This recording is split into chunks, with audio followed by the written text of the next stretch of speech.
Meus caros, é estranho, mas a noite de hoje, que representará a minha mais recente exposição feita em público, me faz pensar na primeira noite em que eu falei em público em minha vida.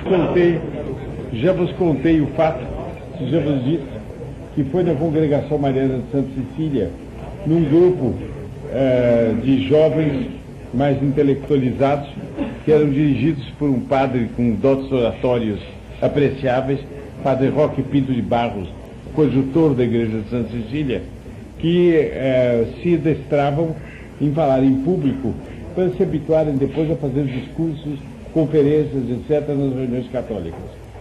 Eu nem sei se eu já estava admitido como congregado mariano ou se eu ainda era noviço quando eles me convidaram para falar. Eu imediatamente aceitei. Aceitei e julguei, não tive a menor vacilação sobre o tema que eu deveria tratar.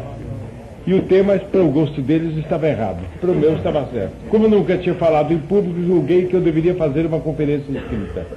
Bati a conferência numa velha máquina Underwood, que eu creio que ainda se conserva em casa e que pertenceu ainda ao meu avô. É uma máquina quase tão antiga quanto a nau de Eduardo da Gama, pois era anterior ao meu nascimento. Eu ali datilografei com desembaraço, com rapidez, o texto que eu devia levar e me apresentei. Lembro-me ainda do salão da congregação, estavam todos sentados em forma de círculo. Eu entrei, alguém fez uma pequena apresentação de mim, como era o estilo. Eu nem me lembro quem me apresentou. Eu me levantei e enunciei tema. E notei que quando enunciei tema houve um gelo no auditório. Mas eu tinha o meu texto escrito e não tinha o hábito de falar assim em público sem escrever. De maneira que estava chumbado o meu texto e não pude improvisar. Li o texto para eles, mas li com desembaraço. Eu fiquei apenas um pouco preocupado vendo que eles não estavam gostando do tema. Mas eu li o tema, a coisa de Deus. Eles foram muito corteses e eu tive essa honra. Talvez o único prêmio que eu tenha recebido por oratória em minha vida, eu fui incorporado à Academia Jackson Figueiredo da Congregação Mariana de Santa Cecília. Não me senti intimidado naquela noite. Eu vos confessarei que eu me sinto intimidado. Será diante do auditório benévolo de filhos que eu tenho diante de mim, mas é diante da cena magnífica que foi descrita há pouco. Tão bem descrita, mas sobretudo tão magnífica a cena que eu não teria o que dizer. Quando se aprofunda o conteúdo do episódio histórico, quando se pensa neste homem pecador e gravemente pecador que anda pelas areias níveas de uma praia nunca dantes por homem pisada e chega de repente a uma clareira onde ele vê um santo que se flagela. A clareira, o santo, isso tudo antecedido por uma confissão e um incidente sobre a penitência que não se pode imaginar como é que vai terminar. De gente aparece a cena da clareira, não se vê que vai ter relação com a penitência e de repente a explicação: eu estou sofrendo por ti. E o abalo que isso produz naquela alma de pedra. Como ele está sofrendo tudo isso por mim? Confiteor. E o coro canta, Confiteor de Universo. Como é que era a canta? Que grandeza, que poder, que magnificência nesse episódio. E como tudo é pequeno diante de um fato como esse. São Francisco Xavier, tirando do fundo do mar naus que naufragaram e fazendo-a subir e salvando os seus tripulantes, me parece menos grande do que São Francisco Xavier penitenciando-se rudemente por uma alma brutal, sem imaginar que aquele homem iria vê-lo. E, de repente, colocado diante do fato que o seu penitente vê o sangue que ele está deitando aos borbotões, pode dizer o penitente: esse sangue eu estou derramando por ti. Este fato maravilhoso entre todos os do gênero, da alma de pedra, da alma de lama, da alma de asco, que vê aquilo, não tem o que dizer. Cambaleia sobre suas pernas vigorosíssimas, mete os joelhos na areia e diz: Padre, perdão. Para mim, arrancar isto de uma alma empedernida do pecado é incomparavelmente mais espantoso do que tirar o navio do fundo do mar. Querem que eu diga mais? E de ressuscitar, se preciso fosse, a tripulação do navio inteira. Ressurreição de um morto, que grande coisa, que grande graça, que grande prova do poder e, portanto, da existência do próprio Deus. Mas a conversão de um pecador, e de um pecador, sobretudo, tão empedernido, que coisa imensamente maior. Oh, o que é isto? Que coisa espantosa. E quando eu estava cogitando coisas dessas, enquanto vós acabava de falar, enquanto o coro cantava, eu estava pensando o seguinte: para alguém se dar a ideia da gravidade e da dureza do pecado, bastava pensar que pela vastidão da terra inteira, a igreja canta coisas dessas. A igreja convida, ou pelo menos, ó dor, convidava os pecadores a arrependimento de pecados. Aquilo que é verdadeira igreja ainda convida. E tem acordes como este para tocar o coração do pecador. O pecador ouve e não se incomoda. Ele é indiferente. Mais ainda, ele blasfema, porque ele acha isso insípido, acha isso tedioso, isso não lhe diz nada. Ele quer o rock and roll e daí para baixo. Isto fala para a alma miserável dele. Depois de uma recusa dessas assim, da voz da igreja, esse pecador, de repente, sentir-se tocado pela graça, ajoelhar-se e dizer: confite-o. Isso vale muito mais do que todo o resto. Se os senhores querem considerar a dureza do pecado até o fim, não precisa outra coisa senão o seguinte: a dureza dos homens diante de nosso Senhor Jesus Cristo. São Francisco Xavier terá sido, foi certamente, tudo quanto foi. Vós o dissestes há pouco, foi uma verdadeira maravilha da graça de Deus. Mas qual é a maravilha da graça de Deus que se compara com Deus, autor da graça?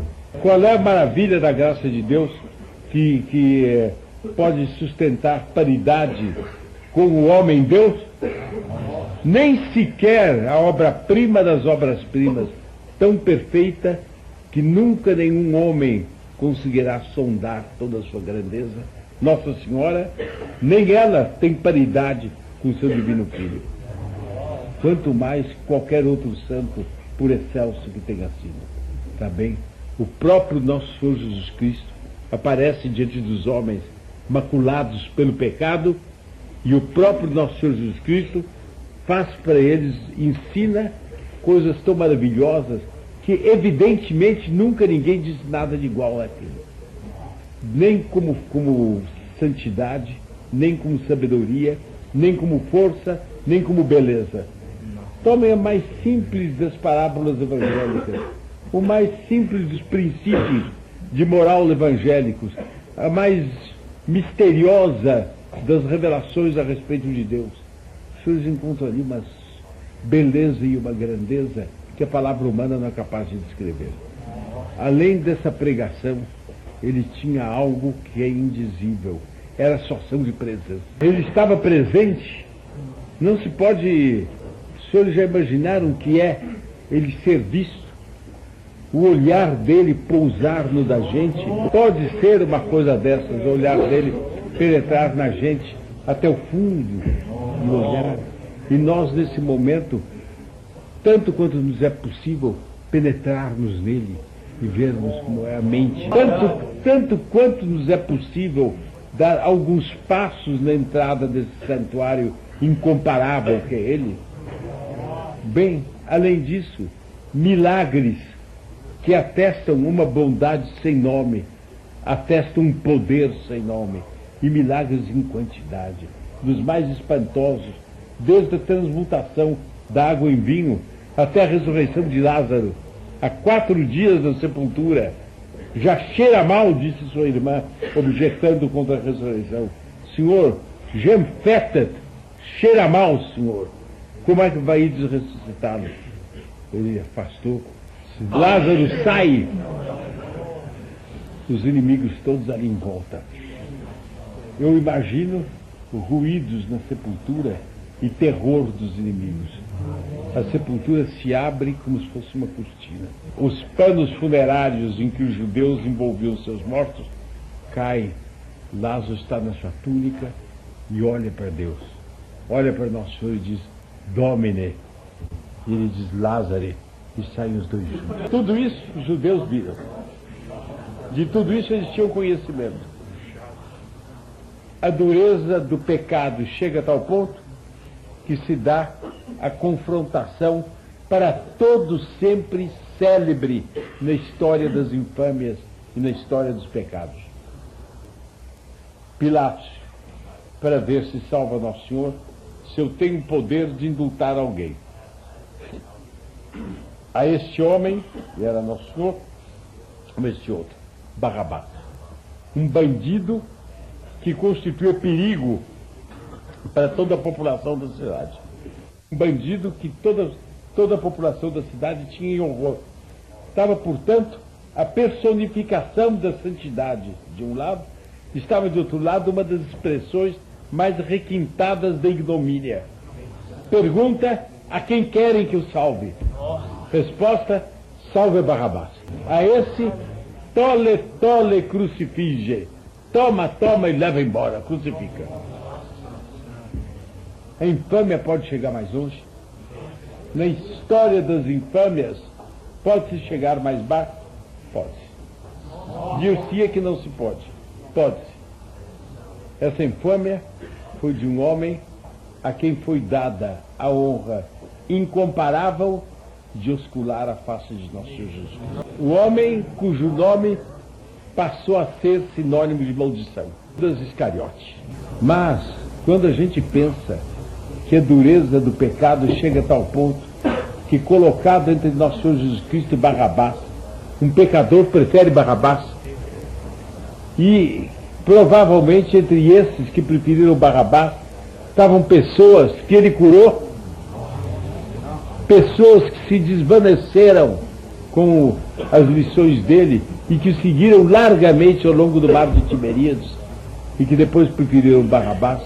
A gente compreende qual é a dureza do pecado. Compreende qual é a maldade do pecado. E quando o homem se afunda no pecado, até onde ele pode cair. Só isso, como dói dizer. Mais ainda, esse pecado tem um prolongamento até não se sabe quando. Naqueles de seus elementos que não aceitaram a Nosso Senhor Jesus Cristo como homem-deus, que ainda hoje não aceitam Nosso Senhor Jesus Cristo como homem-deus, continuam nesse pecado. E continuarão até o momento misterioso da história, em que Deus, para cumprir as suas velhas e sacrossantas promessas feitas a Abraão, ainda converterá os próprios judeus. Até lá vai a maldade do pecado. E por isso eu digo que comover uma alma assim, abalá-la, fazer com que ela resolva deixar o pecado e entrar pelo caminho da virtude, é coisa que vale muito mais do que tirar um navio do fundo do mar. Quem não o vê, quem não o entende. Se fosse preciso vê-lo e entendê-lo, os senhores teriam diante de si. Realmente, o mundo inteiro, o mundo contemporâneo, está todo ele atolado dentro do pecado. E ele, ao mesmo tempo, está atolado no caos, na desordem e na infelicidade. Todo mundo o vê. E é facílimo provar para cada um que a causa disso é o pecado. Basta empregar o famoso argumento de Santo Agostinho, imaginando um país, um reino, onde todos cumprissem os mandamentos da lei de Deus, e que seria um reino perfeito, comparar com isso que nós temos diante de nós, e nós compreendemos que a causa é porque não se cumprem os mandamentos. Toda essa desgraça tem essa causa, O homem tem as máquinas mais poderosas, os recursos científicos mais eficazes, os meios de comunicação mais rápidos, a ciência médica mais perfeita. O homem, ele tem um cúmulo de coisas que podem lhe dar a felicidade na Terra incalculável. Uma coisa ele não tem, ele não pratica os mandamentos. Enquanto ele não praticar esses mandamentos, uma maldição baixa sobre tudo isso, e tudo isso atormenta o homem. Com um pouco de tirocínio, qualquer um dos senhores, meus queridos enjorras de 15 anos, de 16 anos, com um pouco de tirocínio, aprendem a dizer isso a qualquer pessoa. E dizendo isso a qualquer pessoa entende. Qualquer pessoa se converte. Eles estão vendo o castigo. Onde é que está a conversão? Não é só isso. As coisas chegaram em nossa época a um ponto extremo tal que nós corrompemos aqueles que foram nos mandados para nos salvar. E nós presenciamos que a sociedade contemporânea corrompe os próprios sacerdotes que foram mandados para salvá-la. Ela é agente de morte para aqueles que lhe vieram trazer a vida. E não são muitos os que se excetuam dessa triste regra geral. Então, qual é a dureza do pecado? Qual é a maldade do pecado? Meus caros, qual é a sublimidade da confissão? Esse é o tema sobre o qual eu devo tratar hoje à noite. Confissão.